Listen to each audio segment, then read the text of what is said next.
नमस्कार दोस्तों। जैसा मैंने आपको पिछली वीडियो में बताया था कि हमारे एक भाई ने मुझे सवाल पूछा था कि आप कबीर और नानक की वाणियाँ लेके चलते हो और अगर आप किसी अंग्रेज़ से, किसी अमेरिकन या इंग्लैंड वाले को जब आप ज्ञान समझाओगे तो वो तो कबीर साहब और नानक को फॉलो करते नहीं हैं, वो तो जीसस को फॉलो करते हैं, तो आप उनको कैसे समझाओगे, कैसे उनको कबीर साहब को फॉलो करने के लिए कन्विंस करोगे। तो दोस्तों आपको बताना चाहूँगा, जो आज मैं वीडियो बना रहा हूँ ये बहुत ही सूक्ष्म ज्ञान है। आपने अपने विवेक को जगाए रखना है और हर चीज़ को बहुत ध्यान से समझना है। तो दोस्तों मुझे भी पता है कि हर धर्म में एक अलग अलग जो धारणाएं चलती आ रही हैं, जो अलग अलग प्रचलित जो हैं कथाएं चलती आ रही हैं और ग्रंथ चलते आ रहे हैं, उन सबका दोस्तों मायने है। हर धर्म में अलग मायने हैं उसका, हम उसको गलत नहीं कहेंगे, क्योंकि अगर आप किसी के धर्म को गलत कहोगे तो वो आपका दुश्मन बन जाएगा। आज तक होता क्या है, यही तो होता है। लोगों ने नए धर्म बनाने के लिए कुछ पुराने धर्मों की कमजोरियों को पकड़ा और उनको हाईलाइट किया, दूसरों को नीचा दिखाया और खुद को ऊंचा किया, और उन्हीं लोगों के पीछे बाकी दुनिया चली। जैसा आज भी हो रहा है, आप देखोगे कि कई ऐसे महात्मा हैं जो दूसरे संतों को नीचा दिखाते हैं, उनकी कमजोरियां बताते हैं, उनकी वाणियों को तोड़ मरोड़ के बताना शुरू कर देते हैं कि देखो वो अधूरा है, और खुद को स्वयंभू घोषित कर देते हैं, परमात्मा घोषित कर देते हैं, आत्मज्ञानी घोषित कर देते हैं। तो दोस्तों यही होता आ रहा है, कोई नई बात नहीं है, ये ऐसा ही चलता आया है आज तक। लेकिन आज मैं आपको बताऊंगा कि कैसे हम आज अंग्रेज़ों को अगर हम ज्ञान समझाएं तो कैसे हम उस शब्द पे लेके आएंगे जिस शब्द की हम लोग हमेशा बात करते हैं। जो कबीर साहब कहते हैं कि शब्द शब्द सब कोई कहे, वह तो शब्द विदेह, जीवा पे आवे नहीं निरख परख कर ले। उस शब्द को हम कैसे समझाएंगे अंग्रेज़ों को, जबकि वो कबीर साहब की वाणियों को मानते भी नहीं हैं। कोई बात नहीं दोस्तों, वो नहीं मानते, कोई बात नहीं, तो हम उन्हीं की जुबानी उन्हीं को समझाएंगे। कैसे? जैसे आप जब बाइबल किताब लोगे, आप ग्रंथ लोगे और आप उसको जैसे ही पढ़ना स्टार्ट करोगे तो उसमें कुछ अध्याय हैं, जैसे जॉन 1। जब जॉन 1 के प्रथम श्लोक को आप पढ़ोगे, जो प्रथम पैराग्राफ है उसका, जॉन 1 का पहला जो पैराग्राफ है, उसमें साफ लिखा है, in the beginning there was word, word was with God, even word was God. दोस्तों 3 लाइनें हैं और 3 लाइनों में 2 अक्षर बार बार आ रहे हैं, वर्ड और गॉड। इन दोनों को हमने पूरा विवेक लगा के समझना है, हर चीज क्लियर हो जाएगी आपके सामने अभी 2 मिनट में। कैसे? तो पहली लाइन देखिए दोस्तों, in the beginning there was word, यानी कि बिल्कुल शुरुआत में शब्द था। दोस्तों शब्द था, बिल्कुल शुरुआत में शब्द था। Word was with God. अब क्या है कि वर्ड वॉज विद गॉड, यानी कि शब्द परमात्मा के पास था। समझो इसको, शब्द था शुरू में और शब्द परमात्मा के पास था। इवन वर्ड वॉज गॉड, यहां तक कि शब्द ही परमात्मा था। अब देखिए कितनी गहरे शब्द हैं, इसको समझोगे तो अभी समझ में आएगा आपको। इसमें दोस्तों पहली बात यह है कि वास का प्रयोग किया जा रहा है। वास का मतलब होता है भूतकाल में, यानी कि वो था, यानी था यानी अब नहीं है। विचार कीजिए, इवन वर्ड वाज गॉड, यानी शब्द ही परमात्मा था। विचार करना दोस्तों, शब्द और गॉड 2 चीजें हैं यहां पे। गॉड तो हमेशा गॉड ही रहेगा, वो तो ना था और ना है, वो तो हमेशा ही है। जो शब्द के बारे में बताया जा रहा है उसमें वाज लगाया जा रहा है कि इवन वर्ड वाज गॉड, यानी कि पहले इन द बिगिनिंग जो वर्ड था वो गॉड था, लेकिन अब नहीं रहा। इवन वर्ड वाज गॉड, यानी कि यहां तक कि शब्द परमात्मा था, अब था यानी अब नहीं है। अब इन दोनों को ध्यान से समझना है कि ये दोनों क्या चीज है। दोस्तों जो गॉड शब्द ले आया गया है, जो इसमें डाला गया है, वो तो बदल ही नहीं सकता, गॉड तो गॉड ही रहेगा। उसी को हम परम आत्मा कहते हैं। इन दोनों में कोई फर्क नहीं है, क्योंकि वाणी कह रही है कि in the beginning there was word, word was with God and word was God. यानी कि शुरू में ही शब्द और गॉड दोनों थे। शब्द गॉड के पास था और शब्द ही गॉड था, यानी कि शब्द अब गॉड नहीं रहा। इसका मतलब साफ है दोस्तों कि आत्मा शुरू में थी, आत्मा परमात्मा के पास थी, यहां तक कि आत्मा ही परमात्मा थी। अगर आप इसको वर्ड को आत्मा लेके चलोगे तो आपको हर चीज क्लियर हो जाएगी। जो वर्ड है वो शब्द है, शब्द ही आत्मा है, शब्द ही आत्मा है। शब्द की ही श्रुति उससे अलग हो गई है, इसलिए श्रुति भटक रही है। और जैसे ही श्रुति को हम शब्द में लगाएंगे तो दोबारा से हम परमात्मा हो जाएंगे। दोस्तों, परमात्मा और आत्मा में केवल एक शब्द का फर्क है, वो है परम।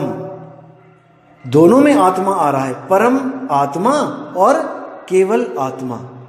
अब आत्मा और आत्मा दोनों एक सी हैं, लेकिन आगे लग गया परम, क्योंकि आत्मा से गलती हुई है तभी तो ये सृष्टि बनी है। परमात्मा से गलती नहीं हुई है, इसीलिए वो निर्बंध है, विदेह है। आत्मा अपने जाल में खुद फंसी है, देह रूप में। आत्मा की सुरति देह में फंसी है। सुरति को शब्द में वापस मिलाओगे तो वो दोबारा से परमात्मा हो जाएगी। तो जितने भी अंग्रेज हमें मिलते हैं, हम उनसे वर्ड की बात करते हैं, और जब ये पैराग्राफ दिखाते हैं तो उनके पास जवाब नहीं होता है कि हु इज वर्ड। क्योंकि दोस्तों, दो सत्ताएं इन द बिगिनिंग दिखा दी गई हैं कि शुरुआत में दो सत्ताएं थीं, एक शब्द था और एक परमात्मा था। जब उनको ये सवाल पूछते हैं हम कि शब्द और परमात्मा में आप डिफरेंस बताओ, तो दोस्तों वो बता नहीं पाते हैं। उनको समझ ही नहीं आता है कि ये लिखा क्या है, कि शुरू में तो केवल परमात्मा होना चाहिए, लेकिन ये वर्ड क्या भला है। तो दोस्तों, वो सोचने पे मजबूर हो जाते हैं और हार के हमारी बात सुनने के लिए राजी हो जाते हैं। दोस्तों, ना कबीर का नाम लिया जाता है, ना ही बाबा नानक का कोई दोहा सुनाया जाता है। सीधे शब्द और परमात्मा पे बात की जाती है। और जो विवेकी हंस होता है दोस्तों, एक पल में समझ जाता है कि कहां पे गड़बड़ हो रही है। जो विवेकी नहीं होता वो बिन पेंदे का लोटा होता है, आज किसी के साथ, कल को किसी के साथ, परसों किसी के साथ। तो दोस्तों, विवेक जगाए रखो, क्योंकि सत्य केवल एक है, दो नहीं है। कई लोग मुझे मेल करके कहते हैं कि आपकी बातें और एक और स्वयंभू कोई बना हुआ है, एक महात्मा बना है, उसकी बातें एक सी लगती हैं। जब आप बात करते हो कि किसी लोक में नहीं जाना है, तो भाई मैं फिर बोल रहा हूं कि दो सत्य नहीं होते हैं। हमारी और उनकी बातों में, सत्संग में आपको फर्क जरूर मिलेगा। आप एक एक वीडियो को अच्छी तरह ध्यान से देखिए, इनको समझिए, क्योंकि आप ही अपने आप को समझाने वाले हो। सामने गड्ढा है, आपको दिख रहा है, अगर आपने उसमें छलांग मार दी तो कोई भगवान, कोई परमात्मा आपको बचाने नहीं आएगा, नहीं आएगा दोस्तों। तो करना सब आपने ही है, खेल सुरत और निरत का है दोस्तों। अब कई लोग आपको भ्रमित कर देते हैं कि सुरत का मतलब है सुनना और निरत का मतलब है देखना। दोस्तों, यही तो अज्ञान है कि हम सुनी सुनाई बातों पे यकीन कर लेते हैं। ऐसा बिल्कुल नहीं है दोस्तों। आज तक जितने भी संत हुए हैं, अज्ञानी संत, उन्होंने सुरत को सुनना और निरत को देखना बोला है, जबकि ऐसा बिल्कुल नहीं है। जो सुरत होती है वो होता है ध्यान, और जो निरत होती है वो होता है एक स्थान पे रत जाना, रत जाना, एक स्थान पर पूरा ध्यान टिका देना। सुरत, निरत और शब्द, ये तीनों एक हो जाते हैं जब सुरत को शब्द में निरत किया जाता है। यानी कि सुरत को शब्द में एक ही जगह पर ध्यान लगाया जाता है तो वो शब्द के साथ एकाकार हो जाता है। सुरत, निरत और शब्द, ये तीनों ही एक हो जाते हैं। आप सोचोगे कि ऐसा कैसे हो सकता है, तो कोई बड़ी बात नहीं दोस्तों, आप गूगल लीजिए, उसमें डिक्शनरी चाहे तो डाउनलोड कर लीजिए, या फिर आप वैसे ही लिख लीजिए कि निरति का अर्थ इन हिंदी। निरति संस्कृत भाषा का शब्द है, आप बस ये लिखिए, टाइप करिए और आपके सामने जो आ जाएगा आप उसको देखिए और समझिए। जो आपको मूर्ख बना रहे हैं उनसे बच के रहिए। और दोस्तों एक बात और बताता हूं, जो अक्षर है वो आत्मा है, वो मन नहीं है। आप गूगल पे टाइप कीजिए अक्षर मीनिंग इन हिंदी। दोस्तों आपके सामने दो तरह के अक्षर आएंगे। एक तो लिखा होगा कि अल्फाबेटिकल अक्षर, यानी काखा गा पाफा बा ABC जो भी अक्षर हैं ये, और दूसरा आएगा कि अक्षर यानी कि अविनाशी आत्मा या परमात्मा को याद करने का एक शब्द। दोस्तों यही वो चीजें हैं, दो अक्षर का भेद बताए। इसी को सतगुरु एक को हटा देता है, आपके जीवन से निकाल देता है, और दूसरे को आपको लखा देता है। तभी आप निज घर यानी कि सत्य स्वरूप को, अपने निज स्वरूप को, अपने राम रूप को प्राप्त हो जाते हो। दोस्तों बिल्कुल सिंपल ज्ञान है, सहज ज्ञान है, समझोगे तो पल में समझ में आएगा, नहीं कोशिश करोगे दोस्तों उलझ जाओगे, क्योंकि ये अटपट ज्ञान है।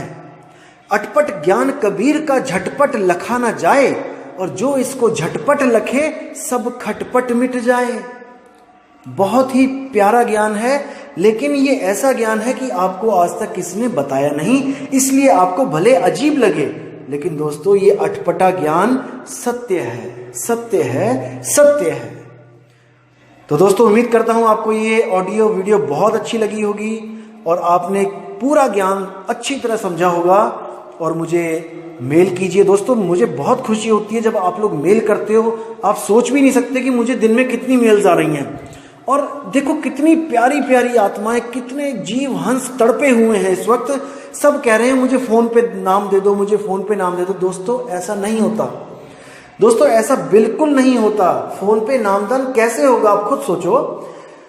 ये गुरु परंपरा है, एक प्रोसेस है एडमिशन लेने का। आपको कोई कॉलेज अच्छा लगा, उसकी पढ़ाई अच्छी लगी, आप उसको कहो फोन पे मुझे सारा लेक्चर दे दो, सब कुछ पढ़ा दो। दोस्तों कैसे होगा, आपको एडमिशन लेनी ही पड़ेगी, आपको सारा फॉर्मूला, सारा जो प्रोसेस है वो आपको दोस्तों करना ही पड़ेगा। बाकी गुरु की दया होती, गुरु की मौज होती है। मैं गुरु जी से एक बार जरूर पूछूंगा कि क्या हम ऐसे फोन पे नामदान दे सकते हैं किसी को। अगर उन्होंने हाँ कर दी तो कोई दिक्कत नहीं है, लेकिन गुरु की आज्ञा की अवहेलना हम लोग सोच भी नहीं सकते दोस्तों, ये करने की हम सोच भी नहीं सकते। जो गुरु ने कह दिया वो अटल है, क्योंकि गुरु को सिर पे राखिए चलिए आज्ञा माही, कहें कबीर ता दास को तीन लोक भय नाही। उसको तीन लोक में किसी का डर नहीं होता, यहां तक कि मौत भी उसकी गुलाम हो जाती है। जब मौत भी आती है तो उसके पास गुरु की कला होती है, जिसको आर्ट ऑफ डेथ कहते हैं, मरने की कला। जिसके पास मरने की कला है दोस्तों, उसका मौत कुछ नहीं बिगाड़ सकती। जिसके पास पानी पे तैरने की कला है दोस्तों, उसका पानी कुछ नहीं बिगाड़ सकता। तो दोस्तों कबीर साहब कहते हैं मरता मरता जग मुआ, मरना जाने ना कोई, ऐसे ही मरनी जो मरे फिर मरना ना होए। वो कह रहे हैं कि मरने की कला ही तो नहीं आ रही तुम लोग को। अगर वो कला सीख लो दोस्तों, मौत तुम्हारी दासी हो जाएगी। तुम इंतजार करोगे कि कब मौत आएगी और कब मैं वो कला यूज करूंगा, वो दांव खेलूंगा। गुरु मेरे सभी बड़े अपनी अपनी ठौर, शब्द विवेकी पारखी सो माथे के मोर। गुरु गुरु में भेद है, गुरु गुरु में भाव, सोई गुरु नित बंदिए जो शब्द बतावे दाव। जब दाव पेच लगते हैं दोस्तों, तो सामने वाला जो खिलाड़ी होता है वो गश खा के गिरता है और उसकी पीठ लग जाती है। तो हमारे जो सामने है, जो हमारा प्रतिद्वंदी है, वो कौन है? वो काल और हमारी मौत है। उसी को काल कहते हैं, उसी को मौत कह देते हैं। तो इससे पहले कि मौत आ जाए, आप मरने की कला सीख लो दोस्तों। आपका वो कुछ नहीं बिगाड़ पाएगी और आप हमेशा के लिए अपने विदेह स्वरूप में आ जाओगे। इस देह और इस मन को त्याग के अपने निज स्वरूप को प्राप्त कर लोगे। तो दोस्तों अब विदा चाहूंगा मैं, और आपके सामने एक नई ऑडियो वीडियो के साथ बहुत ही जल्दी आऊंगा। और आपको कुछ और भी मैंने वाणियाँ बतानी हैं जिसमें संतों ने आत्मज्ञान के बारे में खोल के बताया है। बस आपको ज्ञान होना चाहिए कि संत ही हमारी आत्मा है, संत हमारी आत्मा, हम संतन के जीव और संतन हम में रम रहे ज्यों माखन में घीव। किसी भी संत के लिए, आज के संतों की बात नहीं कर रहा हूं मैं, बाबा नानक, कबीर साहब, रविदास जी, संत भीका, संत पलटू, मीराबाई और जितने भी ये हमारे भक्ति युग के जितने भी संत हुए हैं दोस्तों, ये सब आत्मज्ञानी संत थे। इनको कोई भी गलती से अधूरा ना समझे और जो इनको अधूरा कह रहा है अभी उसको पढ़ने लिखने की जरूरत है। अभी वो कक्षा 1 में भी नहीं है, आध्यात्मिक ज्ञान में वो कक्षा 1 में भी नहीं है, वरना वो कभी भी संतों को मूर्ख या अज्ञानी कहने की हिम्मत नहीं कर सकता था। लेकिन छोटी बुद्धि होने के कारण उनकी वाणियों को वो समझ नहीं पाया और जल्दबाजी में उसने गलत स्टेप उठा लिया। तो दोस्तों, ऐसे लोगों से बच के रहना है और अपनी बुद्धि, अपने विवेक को हमेशा जगाए रहना है। तो दोस्तों, मैं अब विदा लेता हूँ। साहिब बंदगी, जय गुरु बंदी छोड़ कबीर साहब, जय गुरु बंदी छोड़ मदन साहिब जी, जय गुरु बंदी छोड़ वैराग साहिब जी की सदा ही जय हो। साहिब बंदगी, सतनाम।